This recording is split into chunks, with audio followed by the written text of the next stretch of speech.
Young and dynamic Tollywood rowdy star Vijay Deverakonda తన next project కోసం ready అవుతున్నారు. ఈసారి సరికొత్తగా యాక్షన్ ఎంటర్టైనర్తో సినీ అభిమానుల ముందుకు రాబోతున్నారు. చాలా రోజులుగా చర్చలో ఉన్న ఈ చిత్రానికి రౌడీ జనార్దన అనే పవర్ఫుల్ టైటిల్ దాదాపు ఖరారైనట్లు సమాచారం. ఈ rural action entertainer shooting schedule, casting వివరాలపై లేటెస్ట్ అప్డేట్ సినీ అభిమానుల్లో మరింత ఉత్సాహాన్ని నింపుతున్నాయి.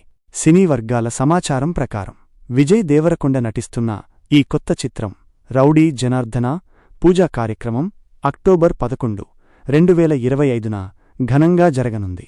కేవలం 5 రోజుల వ్యవధిలోనే, అంటే అక్టోబర్ 16 నుంచి చిత్రబృందం ముంబైలో రెగ్యులర్ షూటింగ్ను ప్రారంభించనుంది. ఈ విషయాన్ని మేకర్స్ త్వరలోనే అధికారికంగా ప్రకటించనున్నారు. ఈ చిత్రానికి దర్శకత్వం వహిస్తున్నది రవికిరణ్ కోలా. ఆయన గతంలో రాజావారు రాణిగారు అనే క్లాసిక్ లవ్ స్టోరీతో విమర్శకుల ప్రశంసలు అందుకున్నారు. ఒక సున్నితమైన ప్రేమకథ తీసిన దర్శకుడు ఇప్పుడు విజయ్తో భారీ యాక్షన్ చిత్రాన్ని తెరకెక్కిస్తుండటం ఆసక్తికరంగా మారింది. అగ్ర నిర్మాత దిల్ రాజు నిర్మాణంలో వస్తున్న ఈ చిత్రం ఫ్యామిలీ స్టార్ తర్వాత విజయ్ దిల్ రాజు కాంబినేషన్లో వస్తున్న రెండో ప్రాజెక్ట్ కావడంతో అంచనాలు భారీగా ఉన్నాయి.